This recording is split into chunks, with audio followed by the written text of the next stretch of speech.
Pyongyang, la capital de Corea del Norte desde 1948. Un reino ermitaño y arruinado. Una dinastía aislada del mundo y de Internet. El último bastión comunista, dotado del cuarto mayor ejército del mundo. Los clichés no escasean en esta Corea.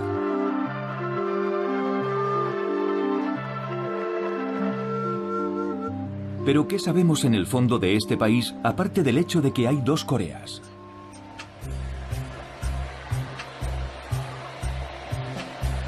Seúl, la capital de Corea del Sur desde 1948. Una sociedad civil palpitante. Un capitalismo arrollador. La 13ª economía del mundo. Un país donde cada niño tiene su teléfono Samsung y su gorra de béisbol. De nuevo, estereotipos.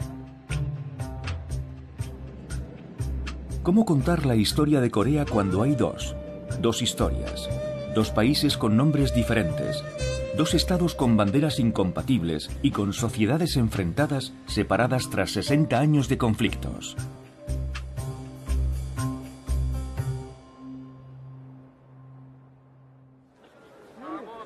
Los campeonatos del mundo de taekwondo nos muestran a otra Corea del Norte.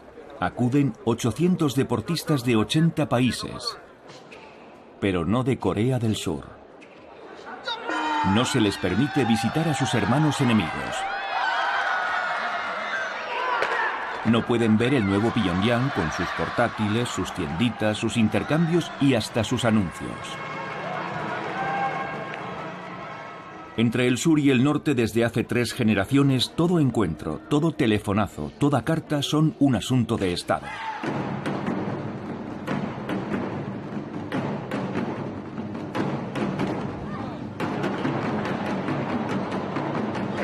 También en Corea del Sur el taekwondo es el deporte nacional, igual que el fútbol en Brasil.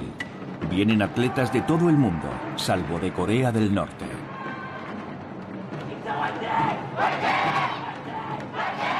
$45 millones de coreanos en el sur, 25 millones en el norte. ¿Comparten algo aún? ¿Las nanas? ¿Los juegos? ¿Los sueños? Sí, comparten algo. Todos viven en un semipaís. Todos tienen presente la división.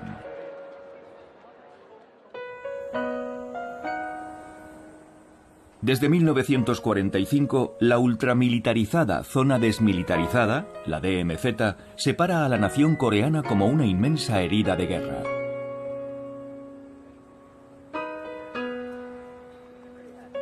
Para entender cómo han llegado a esta situación, hemos contado con unos coreanos del sur y del norte que han accedido a contarnos juntos su historia.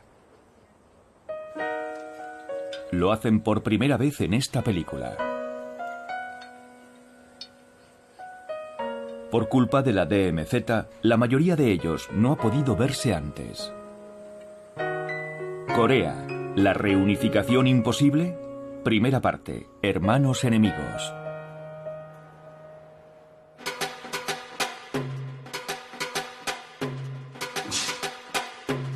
En el taekwondo cada movimiento tiene un significado. Este se conoce como Dangun. Dangun fue el primer coreano. Cuenta la leyenda que nació hace 5000 años del apareamiento entre un hijo del cielo y una osa convertida en mujer. Este mito fundamenta la idea de una nación coreana unida. En Corea del Sur, el día del nacimiento de Dangun fue durante mucho tiempo festivo.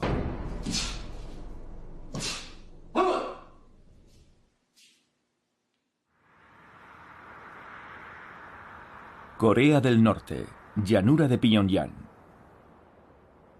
La tumba de Dangun se encuentra aquí, supuestamente. Ha sido transformada en un mausoleo que el Estado norcoreano cuida escrupulosamente.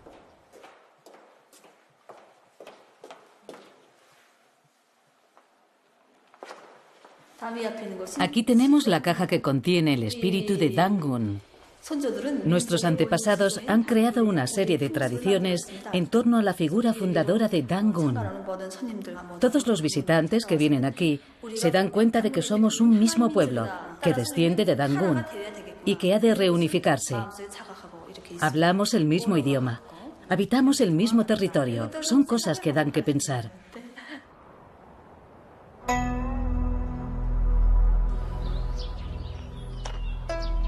En Seúl, la capital de la otra Corea, tan solo queda ya un templo de Dangun. Los demás han sido arrasados por la modernización y las iglesias protestantes muy en boga en Corea del Sur. Fue a finales del siglo XIX cuando Dangun se convirtió realmente en el símbolo de la identidad nacional. En aquel entonces, Corea, todavía unida, se enfrentaba a la incursión masiva de las potencias imperialistas, los estadounidenses, los rusos, los chinos, los europeos y los japoneses. Por lo que respecta a Rusia y China, necesitaban a Corea para tener acceso al mar. Por su parte, los estados marítimos como Japón y Estados Unidos necesitaban una cabeza de puente para su avance en el continente chino. En definitiva, se puede decir que Corea ha sido históricamente un nudo estratégico para esas dos potencias continentales y para esas dos potencias navales. Corea es una península del tamaño de Gran Bretaña. El norte, separado de China y Rusia por los ríos Yalu y Tumen, es muy montañoso. El sur hace las veces de granero de arroz. Pero los coreanos se ven ante todo como víctimas de su geografía.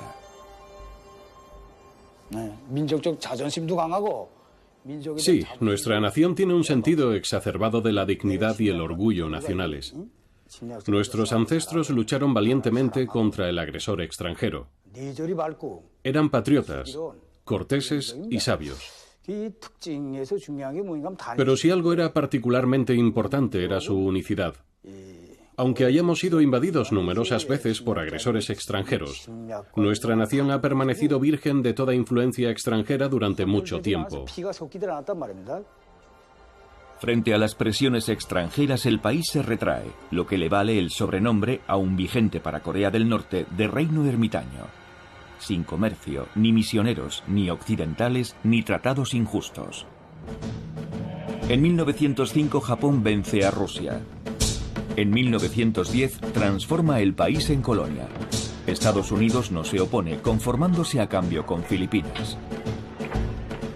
Los japoneses visten igual, tienen los mismos barcos y las mismas armas que los occidentales. Abrirán este país tan aislado.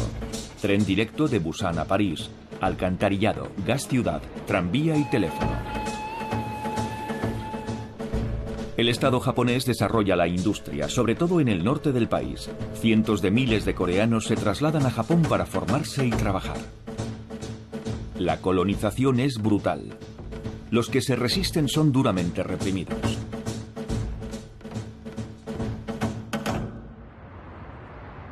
El ayuntamiento de Seúl es uno de los principales vestigios de la ocupación japonesa. Por aquel entonces, Seúl es la ciudad más grande del país. La segunda es Pyongyang. Bajo la colonización japonesa, Seúl se modernizó por la fuerza. No fue un proceso natural. No hubo una transición orgánica. Fue algo impuesto. Seúl no pudo tener un crecimiento equilibrado. Y es una lástima. Lo que recuerdan hoy los coreanos es la voluntad por parte de Japón de aniquilar su identidad.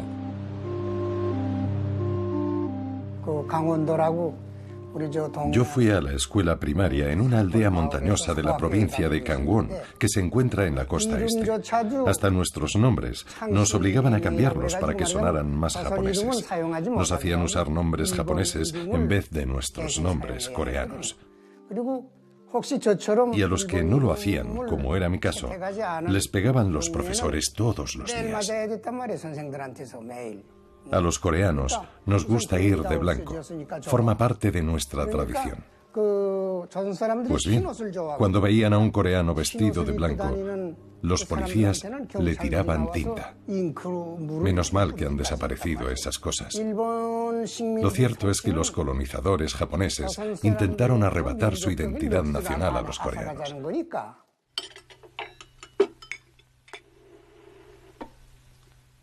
La colonización provoca una división entre los coreanos. El Japón colonial busca la complicidad de los grandes terratenientes. En reacción contra ello, otros coreanos se rebelan. Así lo muestra el primer largometraje de ficción norcoreano de la posguerra. es un caldo de cultivo revolucionario. 고기는 왜 보는 거야? 너희들은 개만도 못한 것들이야. 개도 사흘을 치면 주인을 알아본다는데. 그놈의 새끼들이 건방지게 마음은 살아가지고 진리다.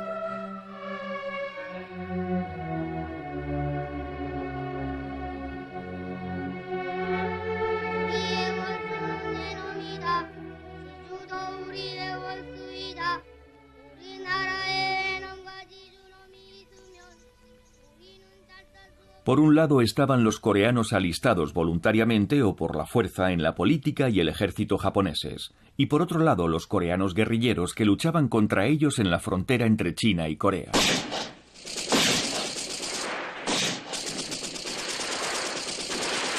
Uno de los resistentes más conocidos se llama Kim Il-sung.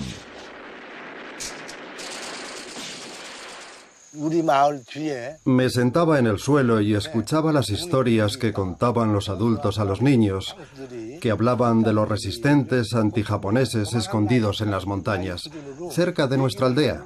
Era la época de la batalla de Bochembo, la ofensiva de Bochembo liderada por Kim Il-sung en 1936. Por aquel entonces yo tenía 6 años, era la primera vez que oí hablar de Kim Il-sung. El futuro padre fundador de Corea del Norte, Kim Il-sung, nace cerca de Pyongyang. Es nieto de campesinos. En 1920 su padre, nacionalista y cristiano, huye a China. Kim Il-sung milita allí con la izquierda nacionalista coreana y se afilia al Partido Comunista Chino, antes de convertirse en uno de los jefes de la resistencia antijaponesa en Manchuria. Su casa natal se ha convertido en un lugar de peregrinación. Su vida es una asignatura obligatoria para todos los niños norcoreanos. El de la foto del centro es el camarada Kim Il-sung a los 14 años, cuando se marchó de aquí para liberar nuestro país. A su lado están su padre Kim Chung-jin y su madre Kam Ban-sok.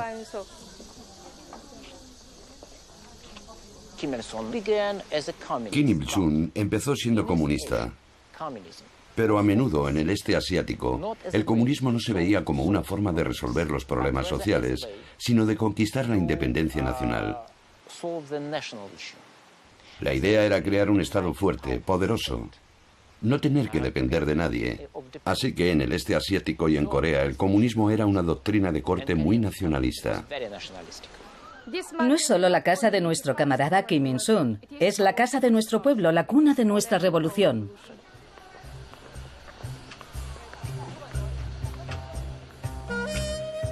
En esa misma época, en otra aldea, nace el que a su vez moldeará en gran medida Corea del Sur, Park Chung-gi, el futuro padre del auge económico.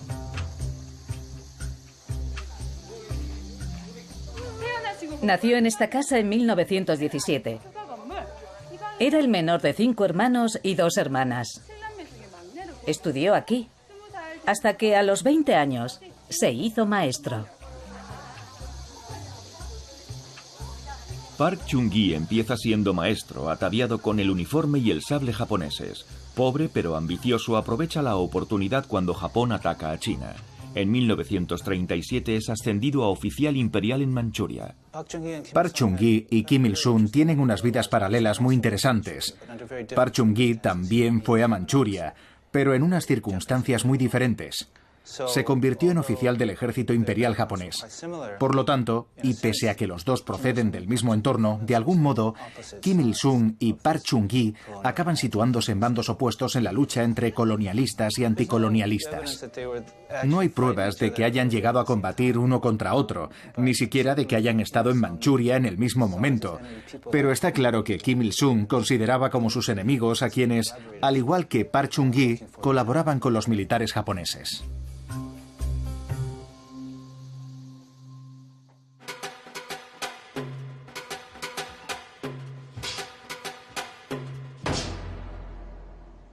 Este movimiento se conoce como Sam-il y celebra el inicio de la sangrienta lucha de los coreanos por su independencia.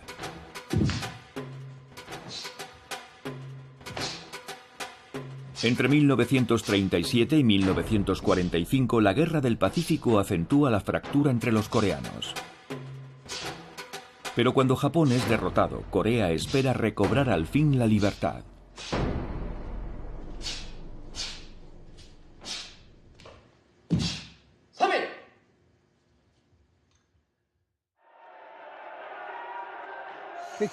Cuando me apeé del tren en la plaza de la estación, un señor sacó algo de debajo de la chaqueta y gritó: ¡Viva la Corea independiente! Luego me fijé mejor en lo que era y vi que era una bandera coreana. Era la primera vez que veía la bandera coreana.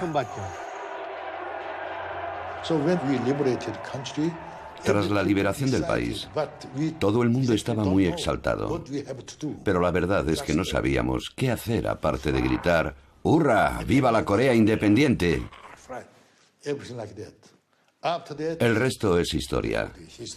La desdichada historia de Corea. En 1943, en la Conferencia del Cairo y posteriormente en 1945 en la de Yalta, los aliados pactan autorizar la independencia de Corea a su debido tiempo. Mientras tanto, el país será puesto bajo tutela estadounidense y soviética. A raíz del hundimiento de Japón, las tropas soviéticas llegan por el norte. Tal y como habían acordado, dejan que los estadounidenses ocupen la mitad sur del país. Dos diplomáticos estadounidenses trazan apresuradamente una línea de demarcación entre el norte y el sur, siguiendo el paralelo 38 para incluir Seúl en zona estadounidense.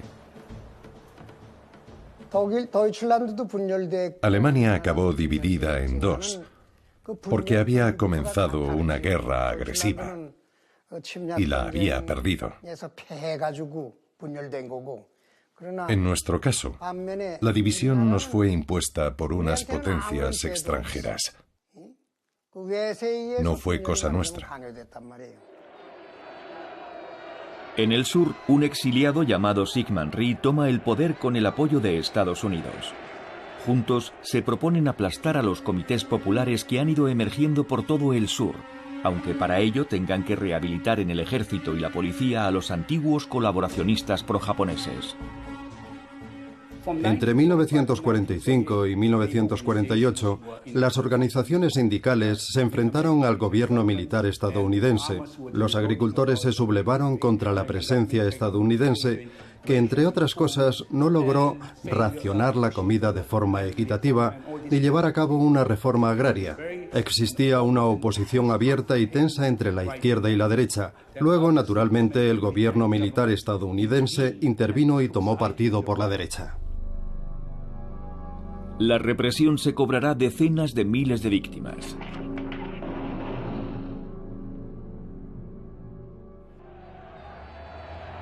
Tras volver a Corea junto con los soviéticos, Kim Il-sung, a sus 33 años, no tarda en asentar su poder en el norte. Los que él considera enemigos de la revolución son liquidados o huyen al sur. Las primeras reformas son muy populares. Durante los 3 primeros años, tomó muchas medidas. La reforma agraria, la nacionalización de la industria, la igualdad entre los sexos, la abolición del analfabetismo, muchas cosas.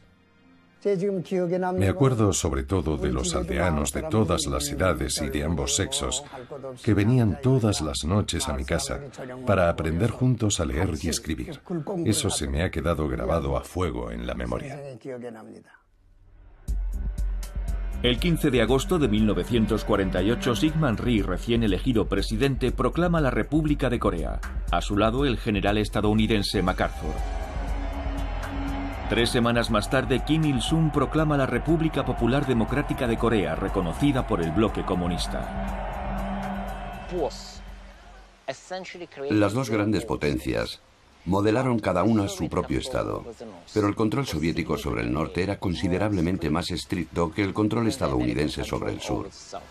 Ahora que los archivos están desclasificados, sabemos que hasta, digamos, finales de los años 40, la mayoría de las declaraciones de los políticos norcoreanos tenían que haber sido aprobadas previamente por la embajada soviética o el gobierno soviético.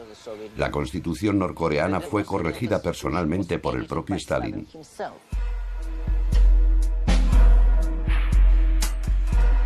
A ambos lados de la frontera, las dos naciones se arman.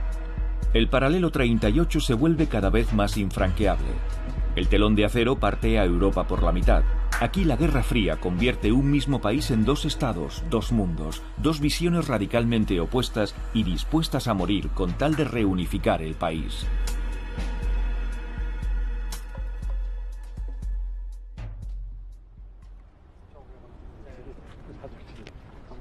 La Guerra de Corea comienza el 15 de junio de 1950.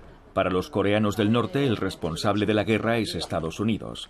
Tras hacerse con el control del sur, el ejército estadounidense habría decidido invadir el norte para luego expulsar a Mao y a los comunistas que han conquistado China.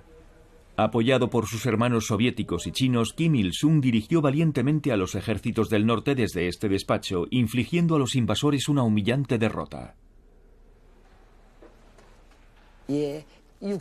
He servido durante 63 años en el ejército. Hoy tengo 84 años. La Guerra de Corea fue provocada por los imperialistas estadounidenses, pero nuestro pueblo luchó por la reunificación.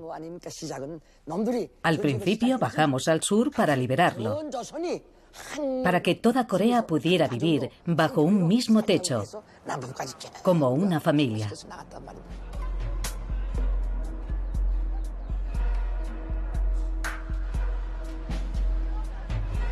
En Corea del Sur, el imponente memorial de la guerra cuenta la otra versión de esta historia. El 25 de junio de 1950, tras obtener por fin el permiso de Stalin y Mao, Kim Il-sung ataca al sur para imponer una reunificación por las armas bajo un régimen comunista. Todo empezó como una guerra civil, de eso estoy seguro. Tanto el norte como el sur se habían estado preparando para la guerra. Pero el norte resultó estar mejor preparado y atacó primero para tomar el poder y reunificar el país.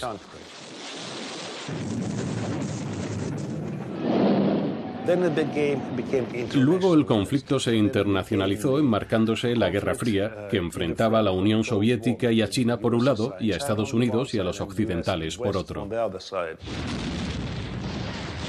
Durante el verano de 1950, casi toda Corea del Sur se ve invadida por los llamados rojos, salvo la región de Busan en el suroeste. A continuación, con la ayuda masiva de las tropas estadounidenses y de la ONU, el ejército del sur reconquista Seúl y avanza progresivamente hacia el norte para conquistar el otro lado. En diciembre de 1950, los primeros soldados estadounidenses llegan a la frontera entre Corea del Norte y China. En Pekín, Mao lo repite varias veces. Las tropas estadounidenses a las puertas de la joven China comunista son una declaración de guerra. Cuando Estados Unidos atacó nuestro país, China nos envió a sus hijos y sus hijas, y hasta el hijo del presidente Mao. Pensábamos que una Corea más poderosa, gracias a nuestro apoyo, impediría que los estadounidenses y los surcoreanos se acercaran a nuestra frontera. ¿Conoce el canto del ejército de voluntarios? Valientes y determinados, crucemos el río Yalu y defendamos la paz y la patria. Hemos de proteger nuestro hogar. Cientos de miles de voluntarios chinos toman el relevo de los norcoreanos agotados. El hijo mayor de Mao morirá en el frente.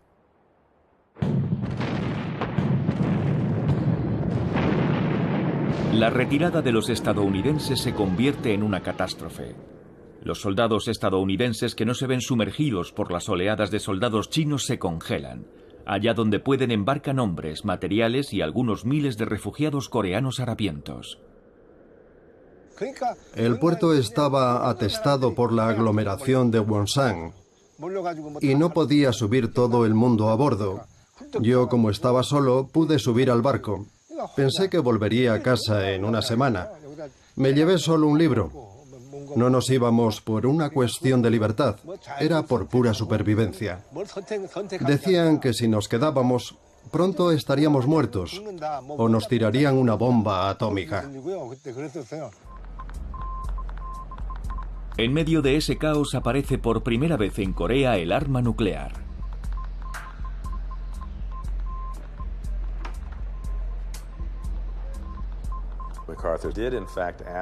MacArthur pidió efectivamente una veintena de bombas atómicas al presidente Truman y este se las negó. Es una de las razones, no la única, que conducirán al cese de MacArthur en abril de 1951. Para MacArthur, esas 26 bombas atómicas permitirían consolidar la frontera chino-coreana. De esta forma bloquearían los refuerzos de Pekín y aislarían a la China comunista del resto del mundo. Elaboran unos planes detallados. Unos bombarderos efectúan maniobras de acercamiento sobre el norte, llegando incluso a soltar unos señuelos para poner a prueba los impactos.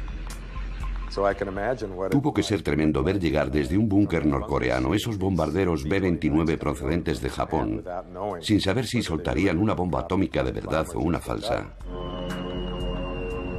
Para evitar desencadenar una tercera guerra mundial, renuncian a la opción nuclear. En el verano de 1951 el frente se estabiliza más o menos en su punto de partida. La guerra se convierte en una guerra de trincheras. Para doblegar a China y Corea, comienza un bombardeo sistemático del norte. Los archivos oficiales de las Fuerzas Aéreas de Estados Unidos disponen de estadísticas sobre la destrucción del país. Las cifras de destrucción fueron mayores que las sufridas por Japón o Alemania durante la Segunda Guerra Mundial. Los norcoreanos perdieron el control de los cielos y comenzaron a excavar instalaciones subterráneas. Construyeron industrias y escuelas, fábricas y hasta pistas de despegue bajo tierra. No quedaba ya nada en Pyongyang. Era un amasijo de ruinas. No quedaba una sola casa en pie. Todo el mundo vivía semienterrado. Los niños iban al colegio bajo tierra, y allí fue donde el pueblo coreano comenzó a reconstruir su país bajo tierra. Había brigadas reconstruyendo el ferrocarril y las carreteras. Los coreanos no estaban muertos, estaban bien vivos.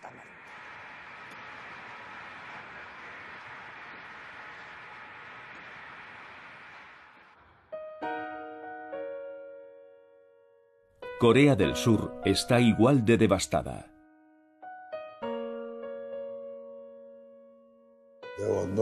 Al final no había árboles, no había edificios, no había racionamiento, nada.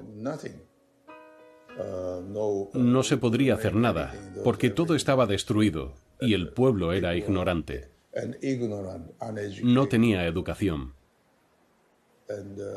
Cada año en primavera se acababa la comida. Fue un periodo muy difícil. Hoy casi resulta inimaginable. En 1953 muere Stalin. La Guerra Fría relaja el cerco. Corea del Norte, China y en nombre de Corea del Sur y la ONU, Estados Unidos, firman un armisticio que no tratado de paz. Jurídicamente, la guerra aún no ha terminado. La guerra de Corea se cobró entre 3 y 4 millones de muertos. Es una de las guerras más sangrientas de la historia, con sus atrocidades perpetradas en ambos bandos, sus fosas comunes, sus ejecuciones públicas y sus millones de refugiados. Llegué a Busan, en Corea del Sur, pensando que a la semana volvería a casa. Y hace ya 60 años que vivo aquí.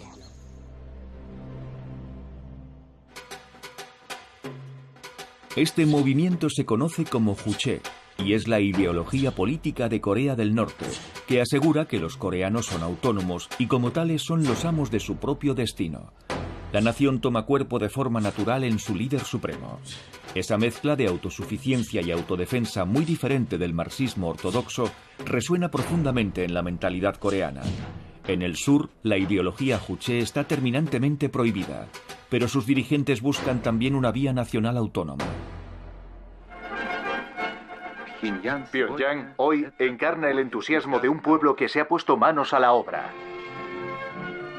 La ciudad, en plena reconstrucción, sigue creciendo. Se construyen nuevas escuelas para los niños. Tras la guerra, Corea es uno de los países más pobres del mundo. En el norte, los grandes valedores del régimen, la Unión Soviética y China, promueven una rápida reconstrucción. El norte era un paraíso para los pobres. Era un mundo hecho para el pueblo. El sur, en cambio, era una tierra de terratenientes y capitalistas. Por eso los pobres, como mi padre, prefirieron venir al norte. Había nacido en una familia de pescadores pobres. No tenían empleo fijo. Luego, durante la guerra, se alistó en el ejército voluntario. Luchó en el frente y luego se fue a la universidad. Se casó con una profesora y tuvieron a su primer hijo, que soy yo. En aquel entonces, nuestro gran líder dio instrucciones para refundar el país. Los que tuvieran dinero tenían que dar dinero. Los que dominaran una técnica o tuvieran fuerza física tenían que ponerlas al servicio de todos. Esas fueron sus instrucciones para reconstruir el país. Las seguimos y el resultado fue realmente extraordinario. El todopoderoso Partido de los Trabajadores de Corea ordena la colectivización de la agricultura, del artesanado y de la mayoría de las pymes.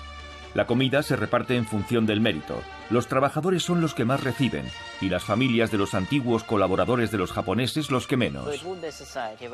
Es una sociedad donde todo el mundo trabaja duro y recibe más o menos el mismo trato por parte del Estado. Básicamente, comida gratuita, sanidad gratuita, educación gratuita, vivienda gratuita. Hay unos oficiales que lo saben todo y sobre todo está el gran líder, que es un genio, que lo sabe todo y que fundamentalmente es un dios y está al mando de una sociedad maravillosa. Estos principios casaron muy bien con la mentalidad de los coreanos y durante mucho tiempo el proyecto norcoreano fue más popular que el surcoreano.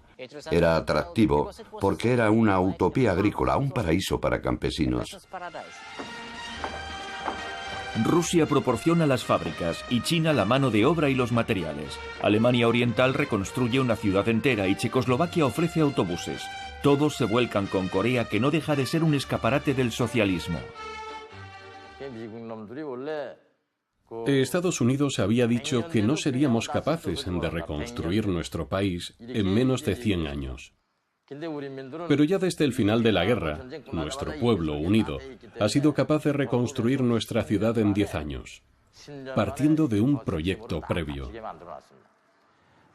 Naturalmente, desde un principio, Corea del Norte adoptó el modelo estalinista, muy represivo, que no toleraba la menor crítica. Pero creo que en Corea del Norte sí existía un espíritu colectivo que, en gran medida, era auténtico.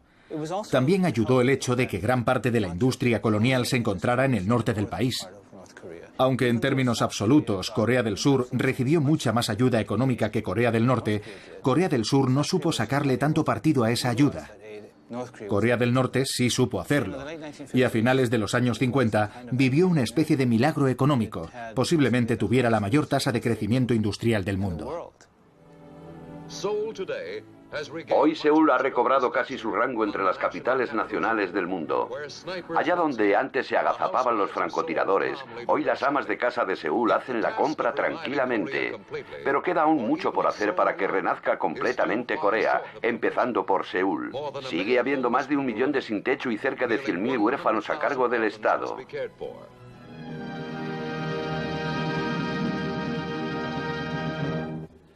Si bien Corea del Sur es un país con el doble de población que el norte, es un territorio agrícola y muy subdesarrollado. El régimen corrupto de Syngman Rhee está fuertemente dividido a nivel interno. El ejército es la única institución que sigue en pie. Recuerdo que me dedicaba a los asuntos de crecimiento económico y Corea pasaba por ser un caso desesperado. No tenían recursos naturales, había una corrupción endémica y lo más irónico es que estaban lastrados por la ética confucionista que enseña que un caballero no debe trabajar, debe vestir de blanco y dejarse crecer las uñas para mostrar su desprecio por el trabajo manual. Esa era la visión del mundo de Corea hace apenas 50 años, así que a Corea del Sur le llevó su tiempo darnos un atisbo de esperanza.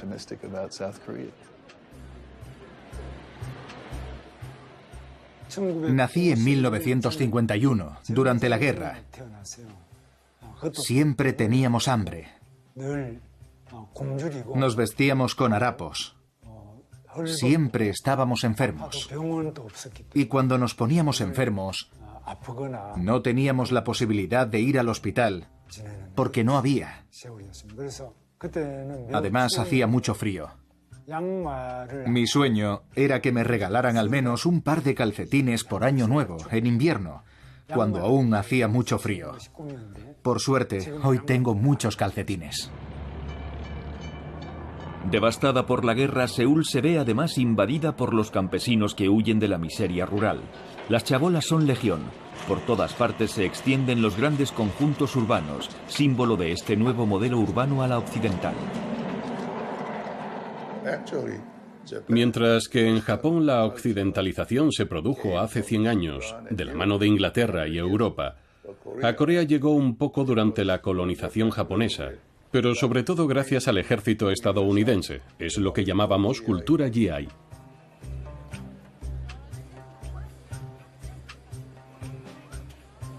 Los que sí creen en su país son los primeros emprendedores surcoreanos. Hyundai, que significa moderno, comienza a hacer fortuna aprovisionando al ejército estadounidense. El Estado firma contratos de reconstrucción. La mano de obra de las zonas rurales está dispuesta a trabajar los 7 días de la semana siempre y cuando se le dé de comer. En 1960, unas manifestaciones estudiantiles masivas derrocan a Syngman Rhee. Durante unos breves instantes se impone un amago de democracia. Pero un año más tarde, un general casi desconocido, Park Chung-gi, da al traste con ese movimiento, temeroso de que Kim Il-sung aproveche la situación. La junta militar en el poder habla de revolución, quiere industrializar el país a marchas forzadas. Relanzar la economía supone la capacidad de defenderse en futuros conflictos. Cuando se produjo nuestra revolución militar, el presidente Park Chung-gi era un general de 2 estrellas. Lo conocí muy bien. Era muy rígido, muy frugal, muy patriótico. Ya no existen hombres como él. Todo giraba en torno a la rivalidad con Corea del Norte. Teníamos un ejército de 600.000 hombres y por aquel entonces había muchas divisiones estadounidenses en el país. Había que defender nuestro país porque no se sabía lo que podía pasar. Todo lo hacíamos pensando en Corea del Norte.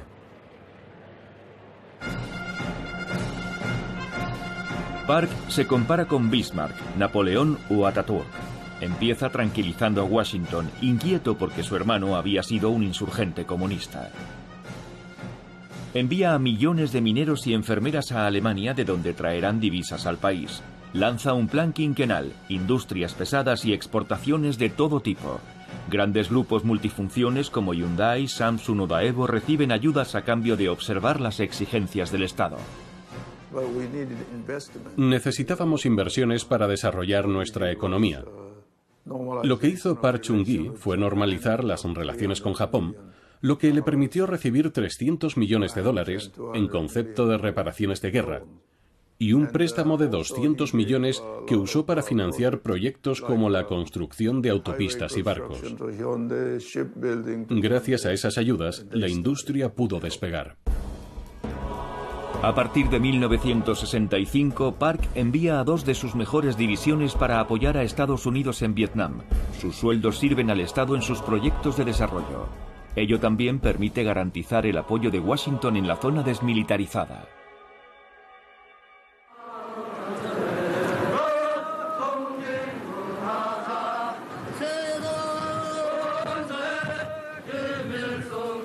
En el norte, el omnipresente Kim Il-sung asienta su poder interno eliminando las facciones prosoviéticas y prochinas.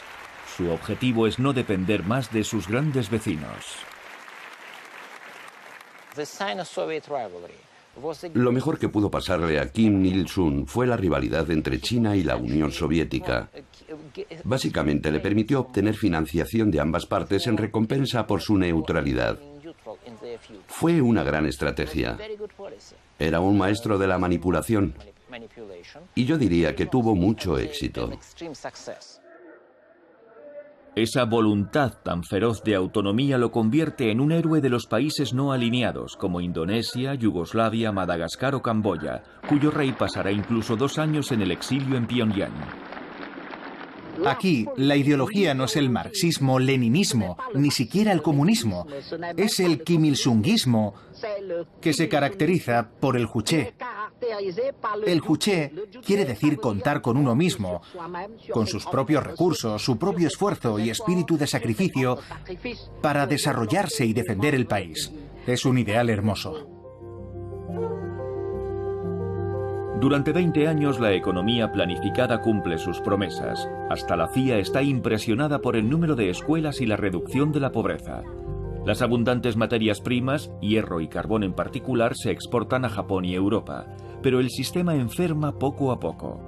Oficialmente el embargo estadounidense es el culpable de todos los problemas, pero el gasto improductivo y la deforestación de las zonas rurales, que provoca la erosión de las tierras, marcan también los límites de este sistema monolítico y ultracentralizado. En su día hablé con una serie de jóvenes de la nomenclatura, cargos intermedios, diría yo.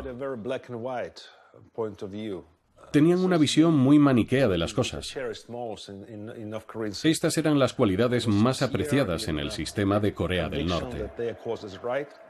Rehusar todo compromiso con el enemigo, estar dispuestos a sacrificarse, oponerse terminantemente a todo punto de vista diferente, no dudar en nada, ser obediente. Esas eran las virtudes que le permitían a uno trepar por la escala social.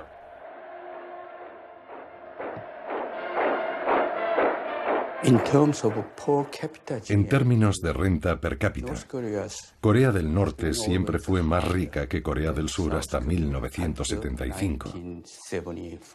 En 1975, tanto Corea del Norte como Corea del Sur alcanzamos la misma renta per cápita de unos $500. Por aquel entonces era una fortuna en Corea. Por aquel entonces, Corea del Sur se abre al resto del mundo. A raíz del primer choque petrolero, los grandes grupos industriales se lanzan a la exportación masiva de acero, barcos y coches, así como de mano de obra dócil y cualificada. Hyundai envía a 160.000 trabajadores a Oriente Próximo. Su labor le reporta hasta $10 millones al año. Las tasas de crecimiento se disparan. Este se convertirá en el modelo coreano del sur esta vez.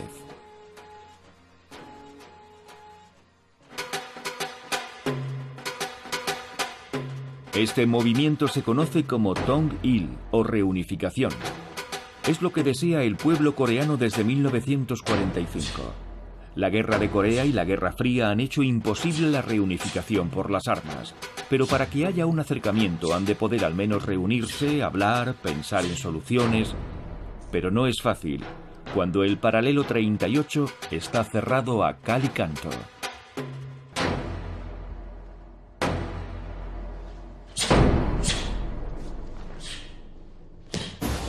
Entre 1953 y finales de los años 60, el conflicto en Corea amenaza con resucitar en todo momento. Abundan las escaramuzas, hay espías en todas partes. En 1968 se teme incluso una extensión de la guerra de Vietnam. Su comando norcoreano enviado para asesinar a Park Chung-hee llega hasta el Palacio Presidencial de Seúl. El 21 de enero de 1968 llegaron unos comandos norcoreanos de Pyongyang hasta aquí, justo detrás de esta casa, al jardín de la residencia presidencial. Los surcoreanos los capturaron tras un violento enfrentamiento, pero a raíz de eso cundió el pánico y muchos surcoreanos se fueron a vivir a Estados Unidos. Otros empezaron a acumular fideos y toda clase de provisiones por miedo a otra guerra. Sin duda, la inseguridad era inseparable del modo de vida coreano en los años 70. De los 31 miembros del comando, 30 fueron abatidos o se suicidaron antes de ser capturados. 2 días más tarde, el barco espía estadounidense Pueblo es interceptado por la flota norcoreana. Una captura humillante que para Corea del Norte será la gran proeza de la Guerra Fría. Los estadounidenses estaban tratando de ocupar nuevamente nuestro país y por ello habían enviado un barco espía, el Pueblo, pero fue capturado por nuestra heroica marina.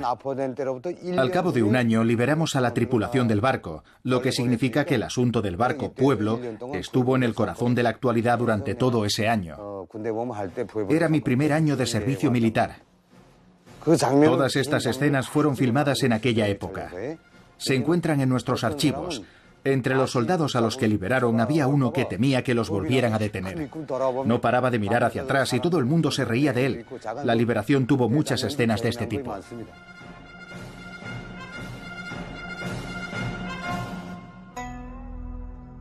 En 1971 el mundo está cambiando. Tras las crisis de Cuba y Praga es tiempo de deshielo. En Asia, Estados Unidos se acerca a China. El presidente Nixon, valedor de Corea del Sur, se reúne con Mao, aliado de Corea del Norte. Temeroso de sucumbir a ese acercamiento, Park Chung-hee decide enviar al jefe de la KCIA, los temibles servicios secretos surcoreanos, para que se reúna con Kim Il-sung. Kim Il-sung, a su vez, envía a su propio hermano a Seúl. Los contactos serán ultrasecretos, hasta una gran rueda de prensa que sorprenderá al mundo entero. Declaración conjunta de Corea del Sur y del Norte.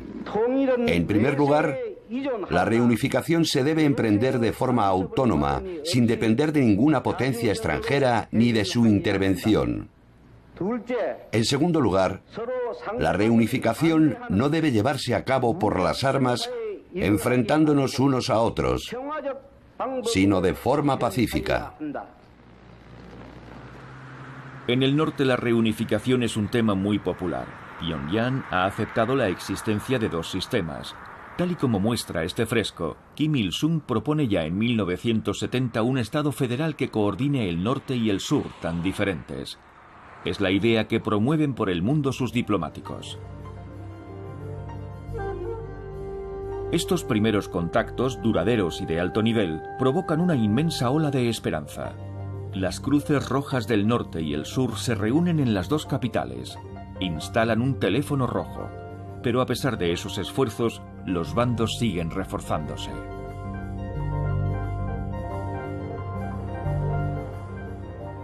En 1973, la CIA nombra a un nuevo jefe de estación en Seúl. Su contacto local era el brazo derecho de Park Chung-hee, el propio Lee Ju-rak. Le llamé y le pregunté qué sentía uno al sentarse delante de su enemigo jurado. Y me dijo, es un hombre muy fuerte, un tipo de armas tomar. Se mostró muy positivo. Lee Ju-rak vio como algo positivo el control que ejercía sobre su pueblo Kim Il-sung. Volvió a reunirse con Park Chung-hee y le dijo, si queremos hablar con ellos en igualdad, vamos a tener que imponer un control similar aquí. Lee Ju-rak sacó la peor conclusión posible de su reunión con Kim Il-sung. Park Chung-hee aprovecha para promulgar una nueva constitución hecha a su medida. Se declara presidente vitalicio y refuerza la represión. En aquellos años, entre 1970 y 1971, fui arrestado por la policía. Me encerraron en un correccional de menores. Personalmente, he conocido todas las cámaras de tortura habidas y por haber. Las del ejército, las de los servicios secretos, las del Servicio de Inteligencia Nacional de Corea del Sur, las de la policía e incluso una cámara secreta de tortura. El objetivo más célebre del régimen es Kim Dae-jung. Este popular opositor de izquierdas ha estado a punto de ganar las anteriores elecciones en las que competía contra Park Chung-hee. Kim Dae-jung sobrevivirá a numerosos intentos de asesinato y se convertirá en un gran hombre de Estado.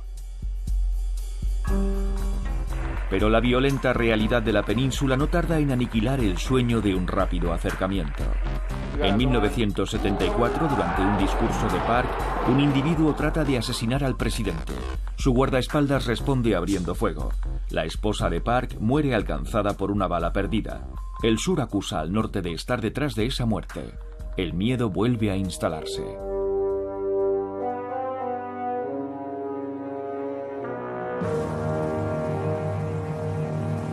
En el ámbito internacional, los estadounidenses han perdido la guerra de Vietnam.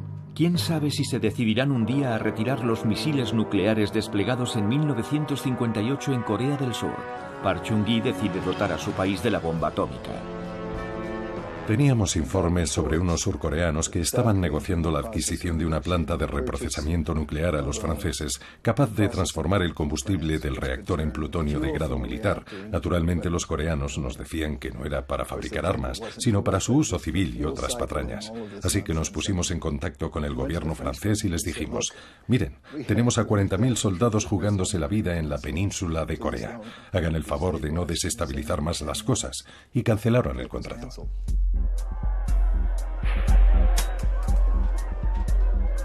Park Chung-hee será asesinado a su vez a manos del jefe de sus servicios secretos, nada menos. Se desconocen sus motivos. La muchedumbre llora a quien la ayudara a salir de la miseria.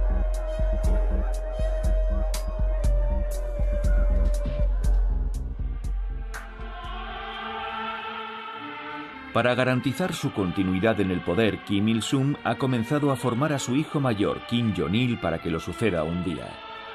Este sistema dinástico escandaliza a los aliados comunistas, pero parece normal dentro de la doctrina Juche. En 1985, las primeras reuniones entre familias separadas desde la Guerra de Corea marcan un pequeño avance. El norte también envía arroz tras unas inundaciones en el sur, lo que no impide que se produzcan una serie de atentados, episódicos pero muy violentos contra el gobierno militar de Seúl. Globalmente el norte parece estable, lo que cambia es el resto del mundo. Tras su primera reunión con Gorbachov, creo que en octubre de 1986, Kim Il-sung volvió a Corea firmemente convencido de que la cosa no iba por buen camino. Se sentía solo y tenía la suficiente experiencia como para entender que no habría nadie para defenderlo una vez cambiase el sistema socialista.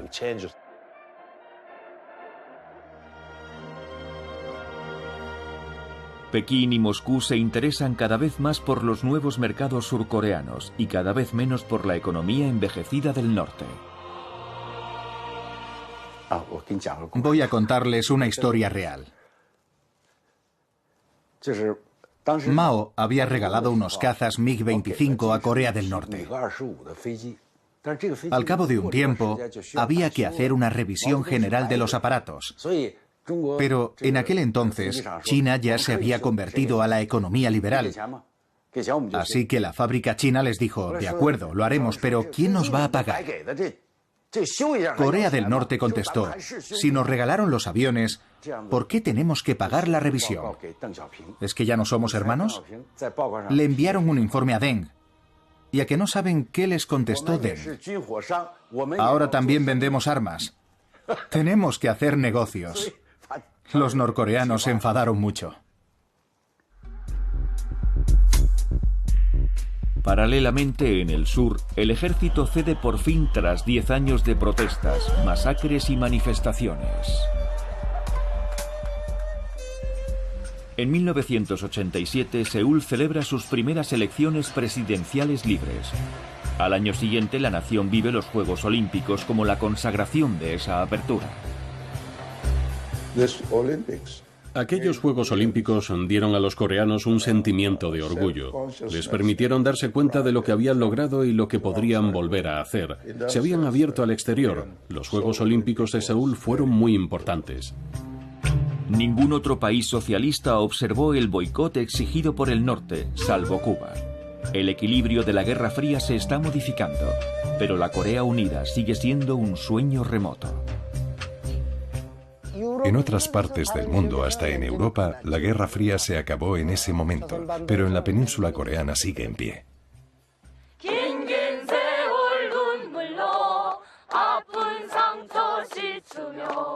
통일의 한이가 파도쳐 설레이네